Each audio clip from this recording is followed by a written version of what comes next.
کون ہے؟ السلام علیکم. الحمد لله نحمده ونستعينه ونستغفره ونؤمن به ونتوكل عليه ونعوذ بالله من شرور أنفسنا ومن سيئات أعمالنا. من يهده الله فلا مضل له ومن يضلله فلا هادي له. ونشهد أن لا إله إلا الله وحده لا شريك له. ونشهد أن سيدنا ونبينا ومولانا محمدا عبده ورسوله صلى الله تعالى على خير خلقه محمد وآله وأصحابه أجمعين. أما بعد فأعوذ بالله من الشيطان الرجيم. بسم الله الرحمن الرحيم. والنجم إذا هوى ما ضل صاحبكم وما غوى وما ينطق عن الهوى إن هو إلا وحي يوحى. علمه شديد القوى ذو مرة فاستوى وهو بالأفق الأعلى. ثم دنا فتدلى فكان قاب قوسين أو أدنى. فأوحى إلى عبده ما أوحى. صدق الله مولانا العظيم وصدق رسوله النبي الكريم. ونحن على ذلك من الشاهدين والشاكرين والحمد لله رب العالمين. بزرگان محترم اور برادران عزیز، حضور اکرم صلی اللہ علیہ وسلم کی سیرت پاک کا سلسلہ جو ربیع الاول کے پہلے جمعہ سے شروع ہوا تھا، وہ میں نے ربیع الثانی کے مہینے میں بھی جاری رکھا ہوا ہے. میں نے اس وقت آپ کے سامنے 27ویں سپارے کی سورہ نجم کی ابتدائی آیتیں تلاوت کی ہے. اور نجم کے معنی ہیں ستارے کے. قرآن کریم ایک جگہ ارشاد فرماتا ہے وَبِالنَّجْمِ هُمْ يَهْتَدُونَ. ستاروں سے تم لوگ راستے تلاش کرتے ہو. اور اسی نجم سے اس کی جمع لکھنی ہے نجوم، جس کو ہم اور آپ کہتے ہیں کہ علم نجوم، یعنی وہ لوگ جو ستاروں کا علم رکھتے ہیں. جیسے آپ نے دیکھا ہوگا کہ جو ہاتھ دیکھنے والے لوگ ہوتے ہیں، جو قسمت کا حال بتاتے ہیں، شاہراہوں پر، مارکیٹوں پر، فٹ پاتھوں پر قسمت کا حال بتانے کے لیے بیٹھتے ہیں، ان کو کہتے ہیں 10 شناس. فارسی میں دست کے معنی آتے ہیں ہاتھ کے، اور شناس کے معنی آتے ہیں جاننا۔ تو یہ جو ہاتھوں کی لکیروں کا علم ہے، اس کے جاننے والے لوگوں کی قسمت کا حال بتاتے ہیں۔ فکر کی بات یہ ہے، حیرت اس بات پر ہے کہ جس کو اپنی قسمت کا حال نہیں معلوم، وہ دوسروں کی قسمت کا حال بتا رہا ہے۔ لیکن یہ ایک علم ضرور ہے، علم نجوم، دست شناس، اور ایک علم اور ہے، وہ ہے چہرہ شناس۔ بعض حکم حکیم وہ آپ کے چہرے کو دیکھ کر بتا دیں گے کہ اس وقت آپ کو کیا بیماری لاحق ہے۔ اور کچھ ہوتے ہیں حکمہ کے اندر نبض شناس، جو آپ کی نبض دیکھ کر بتا دیں گے کہ اس وقت آپ کے خون کا دوران جو ہے وہ تیز ہے، آپ کا بلڈ پریشر، جس کو ثقیل اردو میں کہتے ہیں فشار خون، آپ کا بلڈ پریشر لو ہے، ہائی ہے، یہ بتا دیں گے۔ میں یہ بتا رہا ہوں کہ یہ ایک علم ہے، ستاروں کا علم۔ قرآن کریم نے اس سورت کا آغاز کیا ہے ستاروں کی قسم کھا کر، واو یہاں پر ہے قسم کا، اور اس کے بعد آگے جو بات بیان کی جا رہی ہے وہ چونکہ اہم بات ہے، اس لیے قسم کھائی ہے اللہ تعالیٰ نے ستاروں کی، کیونکہ قسم جب بھی کھائی جاتی ہے کسی بڑی چیز کی کھائی جاتی ہے، عظمت والی چیز کی کھائی جاتی ہے۔ تو یہاں پر اللہ تعالیٰ نے ستاروں کی قسم کھائی ہے، اور قسم کھا کر کیا بات بیان کی ہے؟ یہ آیتیں جو ہے یہ نبوت سے متعلق ہے، نبوی آیتیں ہیں۔ فرمایا کہ وَالنَّجْمِ إِذَا هَوَىٰ مَا ضَلَّ صَاحِبُكُمْ وَمَا غَوَىٰ۔ حضور اکرم صلی اللہ علیہ وسلم کے بارے میں اللہ تعالیٰ ارشاد فرما رہے ہیں، ماں یہاں پر ہے نہیں کا، مَا ضَلَّ صَاحِبُكُمْ وَمَا غَوَىٰ۔ جیسے آپ کلمہ پڑھتے ہیں تو اس کے اندر جو پہلا لفظ ہے وہ ہے لا الہ، لا کے معنی نہیں کے ہے۔ دراصل یہاں پر غیر کی نہیں بیان کر کے اس بات کیا جا رہا ہے توحید کا کلمے کے اندر۔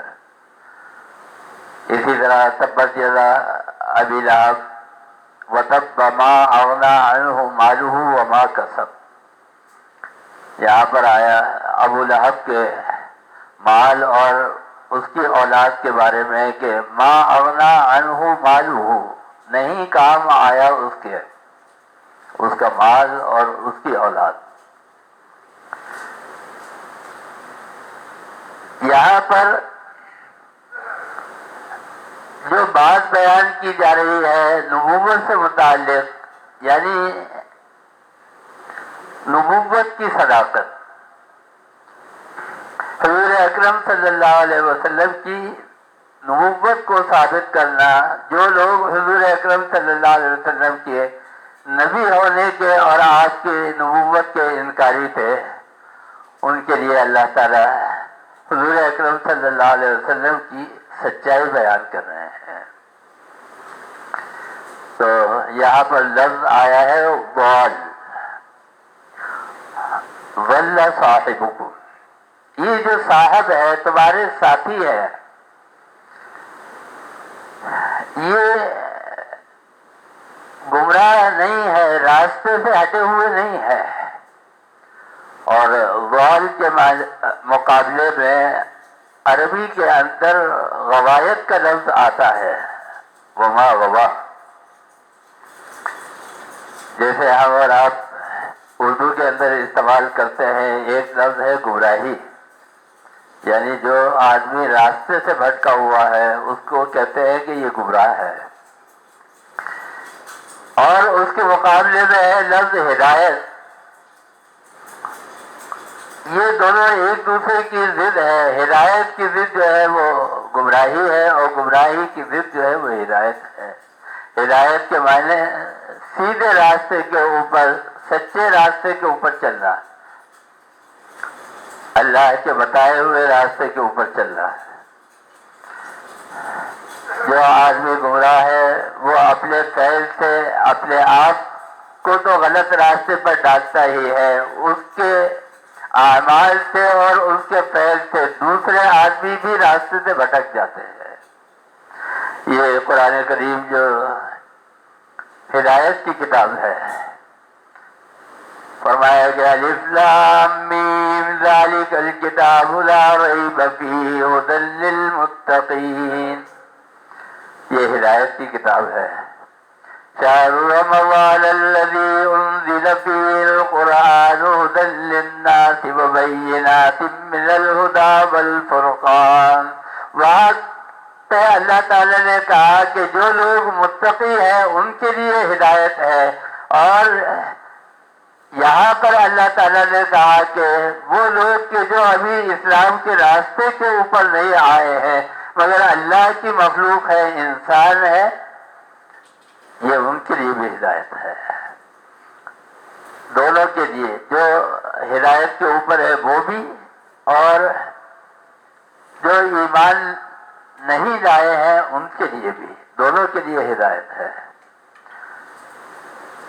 میں یہ عرض کر رہا تھا کہ حضور اکرم صلی اللہ علیہ وسلم کے لیے یہ لفظ اللہ تعالی نے کیوں ارشاد فرمایا؟ ظاہر ہے کہ آپ نبی اور پیغمبر ہیں، معصوم عن الخطا ہے، آپ سے کوئی گناہ نہیں ہوتا، نبی معصوم ہوتے ہیں، ان سے کوئی گناہ سرزد نہیں ہوتا، لیکن کچھ چیزیں ایسی ہیں کہ جو عربی کے الفاظ ہیں اس کی ترجمانی ہم اپنی زبان میں کر لیتے ہیں، لیکن اس کا صحیح ترجمہ جب تک اس کی تشریح نہ ہو، جب تک اس کو کھول کر بیان نہ کیا جائے، ہم اور آپ اس کے صحیح معنی تک نہیں پہنچ سکتے۔ اما کے بارے کے اندر سورۃ الضحیٰ میں جہاں پہ حضور اکرم صلی اللہ علیہ وسلم کا ذکر ہے، وہاں پر اللہ تعالیٰ فرماتے ہیں، فرمایا کہ الم یجدک یتیما فآویٰ ووجدک ضالا فہدیٰ، پایا ہم نے آپ کو ضال، اگر ہم اس کا ترجمہ اردو میں کریں تو آئے گا گمراہ۔ اسی لیے مفسرین نے اس لفظ کے اختیار کرنے سے احتیاط برتی ہے، کیونکہ ہم اور آپ تو گمراہ ہو سکتے ہیں، لیکن جیسے میں نے کہا ہماری زبان میں کوئی ایسا لفظ نہیں ہے کہ جس سے ہم اس عربی کے لفظ کی تشریح کر سکیں۔ گمراہ جو ہے وہ دو قسم کے ہوتے ہیں، ایک گمراہی ہے ضال محمودہ، اور ایک گمراہی ہے ضال مذمومہ۔ محمودہ گمراہی یہ ہے، محمودہ ضال یہ ہے کہ اللہ تعالیٰ حضور اکرم صلی اللہ علیہ وسلم سے فرماتے ہیں کہ ما کنت تدری ما الکتاب ولا الایمان، آپ جانتے نہیں تھے قرآن کی حقیقت کیا ہے، ایمان کی حقیقت کیا ہے، ہم نے آپ کو بتا دی۔ اسی طرح اللہ تعالیٰ یہاں پہ فرماتے ہیں کہ وَوَجَدَكَ ضَالًّا فَهَدَىٰ، آپ کو راستے کا پتہ نہیں تھا، ہم نے آپ کو راستہ بتا دیا۔ اردو میں ہم یہی ترجمہ کریں کہ آپ گمراہ تھے، راستہ آپ کو معلوم نہیں تھا، تو اللہ تعالیٰ نے فہدیٰ آپ کو راستہ بتا دیا۔ لیکن قرآن کریم اللہ کی کتاب ہے، اس کا ہم اور آپ جب ترجمہ کرتے ہیں تو تو اس کا ترجمہ ایسا ہونا چاہیے کہ قرآن کا مطلب بھی ادا ہو جائے اور قرآن کریم کے معنی بھی نہ بدلے۔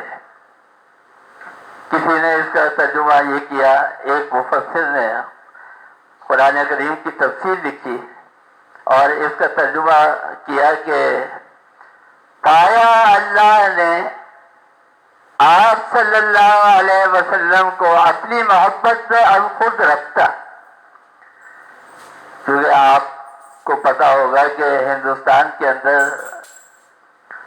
فارسی کا رواج تھا، سرکاری زبان جو تھی وہ فارسی تھی، اسکولوں میں بھی فارسی پڑھائی جاتی تھی، مدرسوں میں بھی فارسی پڑھائی جاتی تھی اور عام استعمال میں بھی ہوتی تھی، سرکاری زبان فارسی تھی۔ اس زمانے میں تفسیر لکھی ہے، حضرت شاہ ولی اللہ رحمۃ اللہ علیہ کے صاحبزادے ہیں، انہوں نے تفسیر لکھی ہے، شاہ ولی اللہ صاحب رحمۃ اللہ علیہ نے تفسیر لکھی ہے، فارسی زبان استعمال کی ہے، تو فارسی کے الفاظ، فارسی کے جملے، اس کا رواج تھا۔ تو مفسر قرآن نے اس کی تفسیر لکھی کہ پایا اللہ نے آپ کو اپنی محبت میں خود رکھتا، وہ وجدہ کا والن، پایا اللہ نے آپ کو اپنی محبت میں خود رکھتا، یعنی اللہ نے اپنی محبت میں آپ کو غرق پایا۔ لیکن قرآن کریم کی اس آیت کا اگر آپ یہ ترجمہ کرتے ہیں تو قرآن کریم کا مفہوم ادا نہیں ہوتا، معنی بدل جاتے ہیں۔ کیوں؟ جو شخص اللہ کی محبت میں گرفتار ہے، جو شخص اللہ کی محبت میں غرق ہے، وہ تو ہدایت کے اوپر ہے۔ جو آدمی اللہ کو مانتا ہے، جو آدمی اللہ کی بندگی کرتا ہے، جو آدمی اللہ کی عبادت کرتا ہے، وہ تو ہدایت کے اوپر ہے۔ تو قرآن کریم جو آگے جواب دے رہا ہے فہدا، کہ پھر ہم نے آپ کو ہدایت دے دی۔ تو اگر کوئی آدمی پہلے سے ہدایت یافتہ ہے، مثلا ایک آدمی کسی جگہ جا رہا ہے، آپ نے اس سے پوچھا کہ کہاں جا رہے ہو، تو اس نے آپ سے کہا کہ میں صدر جا رہا ہوں،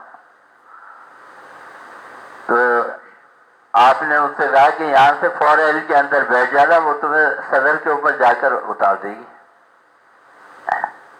تو وہ یہ کہتا ہے کہ بھائی مجھے تو پتا ہے کہ 4L صدر جاتی ہے، آپ کو بتانے کی کیا ضرورت ہے۔ کہنے کا مقصد یہ ہے کہ جس آدمی کے پاس پہلے سے علم موجود ہو اس کو آپ علم نہیں دیتے، جس کے پاس علم نہ ہو اس کو آپ علم دیتے ہیں۔ تو حضور اکرم صلی اللہ علیہ وسلم کے بارے میں اس آیت کا ترجمہ پایا اللہ نے آپ کو اپنی محبت میں غرق، اس سے قرآن کے معنی بدل گئے۔ حضرت مولانا اشرف علی تھانوی رحمۃ اللہ علیہ کے پاس جب یہ ترجمہ آیا تو آپ نے فرمایا کہ اس کی اصلاح کر دو، اس کو صحیح کر دو۔ فرمایا کہ بے شک ہم اپنی نبی کی محبت میں لفظ گمراہ جو ہے وہ استعمال نہیں کرنا چاہتے، کیونکہ ہمارے عشق اور محبت کا تقاضا ہے۔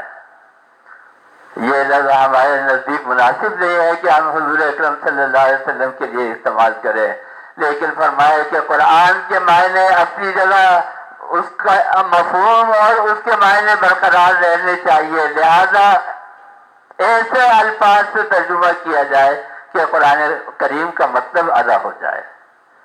حضرت مولانا اشرف علی تھانوی رحمۃ اللہ علیہ نے فرمایا کہ اس کا ترجمہ ایسے کر دو کہ پایا اللہ تعالیٰ نے آپ کو ناواقف پس واقف کرا دیا۔ جیسے میں نے ابھی آپ کو بتایا، قرآن کریم کہتا ہے، فرمایا کہ ما کنت تدری ما الکتاب ولا الایمان، آپ جانتے نہیں تھے کہ ایمان کیا ہے، معرفت کیا ہے، یہ کتاب قرآن کریم کیا ہے، اللہ تعالیٰ نے آپ کو بتا دی۔ مثلا اگر میں آپ سے پوچھوں کہ قرآن کریم کیا ہے تو آپ کہیں گے اللہ کی کتاب ہے، اس کے اندر احکامات ہے، اس کے اندر جنت کا ذکر ہے، اس کے اندر دوزخ کا ذکر ہے، لیکن ابھی بھی آپ گہرائی تک نہیں پہنچے ہیں۔ اللہ تعالیٰ کے نزدیک اس قرآن کریم کا مطلب کیا ہے؟ اللہ تعالیٰ کے نزدیک قرآن کیا ہے؟ حضرت مولانا امام فخر الدین رازی رحمۃ اللہ علیہ فرماتے ہیں، فرمایا کہ قرآن کریم کو مطلب سمجھ لیجیے۔ فرمایا کہ یہ پورا قرآن کریم جو 114 سورتوں کے اوپر مشتمل ہے، جس کے اندر 30 سپارے ہیں، اور ان 30 سپاروں کے اندر 564 رکوع ہے، اور اس کے اندر 6666 آیتیں ہیں۔ فرمایا کہ اگر آپ اس کا خلاصہ نکالیں تو فرمایا پورے قرآن کریم کا خلاصہ جو ہے وہ اللہ تعالیٰ نے ایک سورہ فاتحہ کے اندر بیان کر دیا ہے۔ اسی لیے مفسرین نے مختلف صورتوں کے بارے میں مختلف تشریحات لکھی ہے۔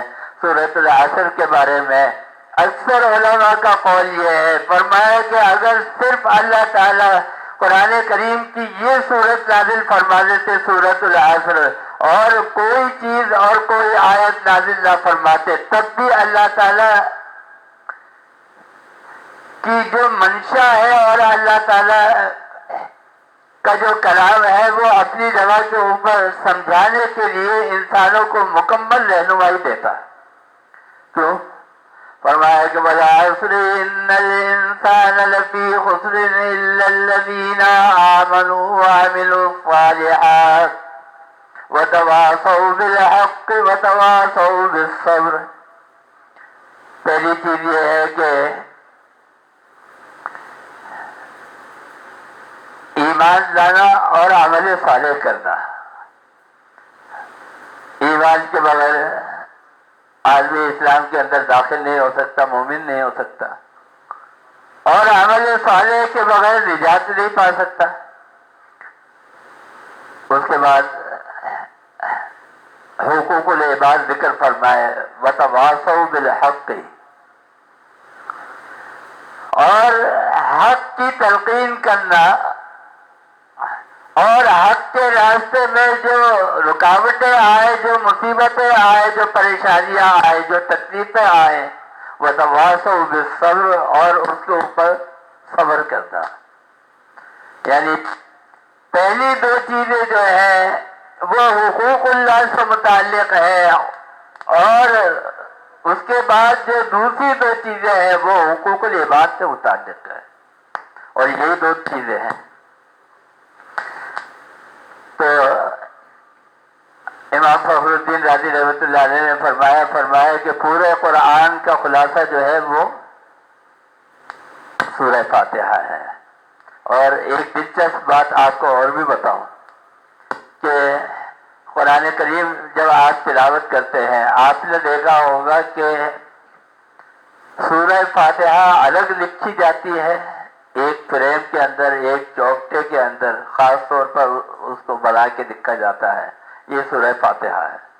لیکن کبھی آپ نے سورہ فاتحہ کے اوپر جہاں سورت کا نام لکھا ہوتا ہے، آپ نے وہاں یہ لکھا ہوا نہیں دیکھا ہوگا کہ یہ الف لام میم پارے کی صورت ہے، وہاں نہیں لکھا ہوگا، کیونکہ یہ پہلے سپارہ جو الف لام میم کا سپارہ ہے یہ اس کا حصہ نہیں ہے، یہ بالکل الگ ہے۔ اور ہے کیا اصل میں؟ اس کے اندر جو چیز بیان کی گئی ہے، فرمایا گیا الحمدللہ رب العالمین الرحمن الرحیم مالک یوم الدین ایاک نعبد و ایاک نستعین۔ پہلے تو اللہ تعالیٰ کی حمد و ثنا بیان کی گئی، اور اس کے بعد ایاک نعبد کے اندر اپنی بندگی جو ہے وہ بندہ اقرار کرتا ہے، وفاداری کا اعلان کرتا ہے۔ لیکن بعض لوگ جو ہے وہ ایاک نعبد و ایاک نستعین تک تو پڑھتے ہیں، اس کے بعد والی آیت نہیں پڑھتے۔ کیا فرمایا کہ اهدنا الصراط المستقیم صراط الذین انعمت علیہم غیر المغضوب علیہم ولا الضالین۔ اے اللہ ہمیں سیدھا راستہ دکھا۔ اب آپ سوال کر رہے ہیں، بندہ اللہ تعالیٰ سے یہ دعا مانگ رہا ہے کہ اے اللہ ہمیں سیدھا راستہ دکھا۔ جب آپ پیپر دینے جاتے ہیں یا آپ اسکول کے اندر پڑھتے ہیں، کلاس کے اندر پڑھتے ہیں، تو آپ کو سبق پڑھا کے پھر سوال لکھایا جاتا ہے اور پھر اس کا جواب بتایا جاتا ہے کہ یہ سوال ہے اور یہ اس کا جواب ہے۔ دراصل یہ سورہ فاتحہ جو ہے یہ سوال ہے، بندہ اللہ تعالیٰ سے مانگ رہا ہے کہ اے اللہ ہمیں سیدھا راستہ دکھا۔ اور سیدھا راستہ کیا ہے وہ بھی تو پتہ چلے نا کہ سیدھا راستہ کیا ہے۔ تو اللہ تعالیٰ نے اس کے بعد الف لام میم سے لے کر اور عما یتساءلون تک 30 بارے بتائے کہ یہ ہے سیدھا راستہ، اس کے اوپر چلو گے تو تم پہنچو گے۔ اس کا مطلب یہ ہے کہ امام فخر الدین رازی رحمۃ اللہ علیہ جو فرماتے ہیں کہ پورے قرآن کریم کا خلاصہ جو ہے یہ سورہ فاتحہ کے اندر ہے، تو یہ بات صحیح ہے۔ اس کے بعد امام فخر الدین رازی رحمۃ اللہ علیہ نے فرمایا کہ اگر آپ کے پاس وقت نہیں ہے اور آپ قرآن کریم کو اور مزید مختصر کر کے سمجھنا چاہتے ہیں تو ہم آپ کو بتاتے ہیں کہ سورہ فاتحہ کا خلاصہ جو ہے وہ بسم اللہ الرحمن الرحیم اس کے اندر ہے۔ یعنی قرآن کریم جو کچھ پورے اپنے کلام کے اندر بیان کرنا چاہتا ہے وہ سورہ فاتحہ میں موجود، اور جو کچھ سورہ فاتحہ کے اندر بیان کیا گیا وہ بسم اللہ الرحمن الرحیم کے اندر موجود۔ اور فرمایا کہ بسم اللہ الرحمن الرحیم کے اندر کس طرح موجود ہے، اس کے لیے وہ دلیل دیتے ہیں۔ فرمایا کہ بسم اللہ الرحمن الرحیم کا بھی ایک خلاصہ ہے، اور وہ خلاصہ بسم اللہ کے پہلے حرف کے اندر یعنی بے کے اندر موجود ہے، با، جس کو ہم پڑھتے ہیں نا الف کے بعد با کے اندر موجود ہے۔ اس کا مطلب یہ ہے کہ قرآن کریم، پورے قرآن کریم کا خلاصہ کہ اللہ تعالیٰ اس میں اپنے بندوں سے کیا چاہتا ہے، سیدھا راستہ کیا ہے، وہ ہے بسم اللہ کی با کے اندر۔ اور دلیل کیا دیتے ہیں؟ دلیل یہ دیتے ہیں، فرمایا کہ با کے معنی اگر آپ لغت کے اندر اٹھا کر دیکھیں تو با کے معنی ہے اللہ کے راستے سے بھٹکے ہوئے لوگوں کو اللہ سے ملانا۔ پورے قرآن کریم کا مطلب جو ہے وہ یہی ہے۔ کیا مطلب؟ یہ ہدایت ہے کس کے لیے؟ انسانوں کے لیے بھی، اس میں کوئی تفریق نہیں ہے، ایمان والے بھی اور جو ایمان نہیں لائے ان کے لیے بھی، دونوں کے لیے ہدایت ہے۔ ایمان والوں کے لیے ہدایت یہ ہے کہ ان کو جو احکام دیے گئے ہیں، ان کو جو ذمہ داری دی گئی ہے اس کا بیان ہے، اور جو ایمان نہیں لائے ہیں ان کے لیے اس کے اندر توحید کا بیان ہے، نبوت کا بیان ہے، رسالت کا بیان ہے۔ بس جب یہ بات آپ کی سمجھ میں آ گئی، قرآن کریم جو ہے وہ کیا ہے؟ ہدایت دینے کی کتاب ہے۔ اب اللہ تعالیٰ فرماتے ہیں وَالنَّجْمِ إِذَا هَوَىٰ، قسم ہے ستاروں کی، مَا ضَلَّ صَاحِبُكُمْ وَمَا غَوَىٰ۔ یہ ہمارے نبی اور پیغمبر جو ہے یہ راستے سے ہٹے ہوئے نہیں ہے، گمراہ نہیں ہے۔ اور دوسری بات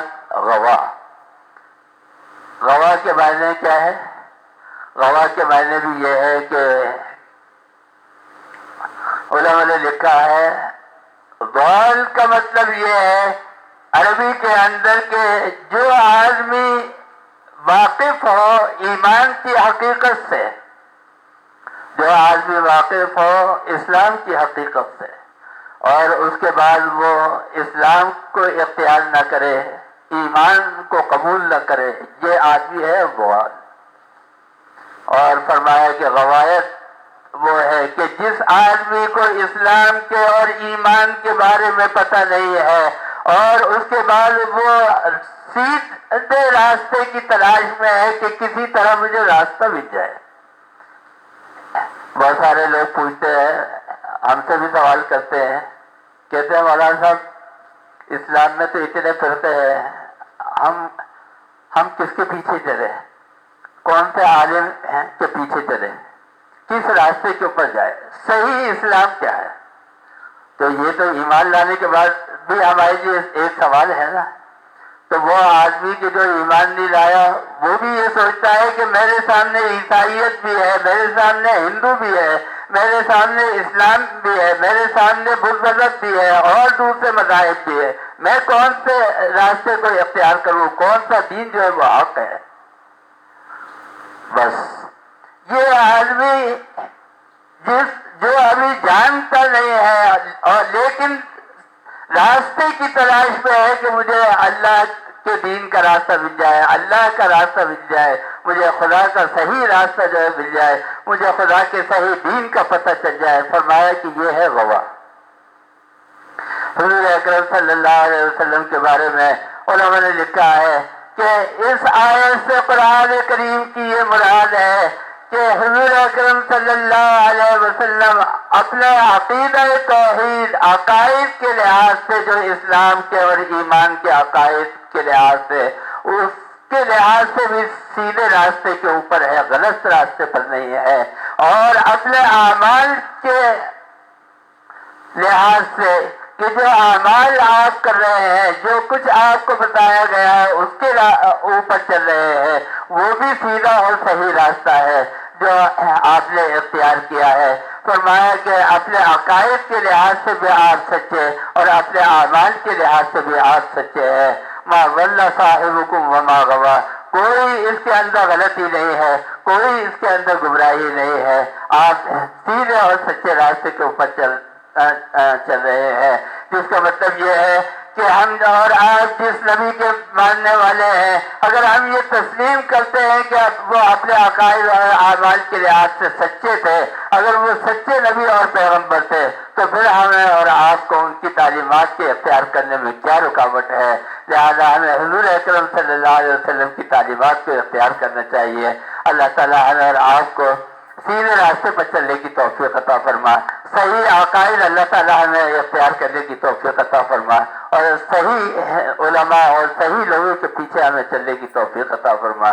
اللہم ارنا الحق حقا وارزقنا اتباعہ، اے اللہ حق کو حق دکھا اور حق پر چلنے کی توفیق عطا فرما، وارنا الباطل باطلا وارزقنا اجتنابہ، اے اللہ باطل کو باطل دکھا اور باطل سے بچنے کی توفیق عطا فرما۔ وصلی اللہ تعالی علی خیر خلقہ محمد وآلہ واصحابہ اجمعین برحمتک یا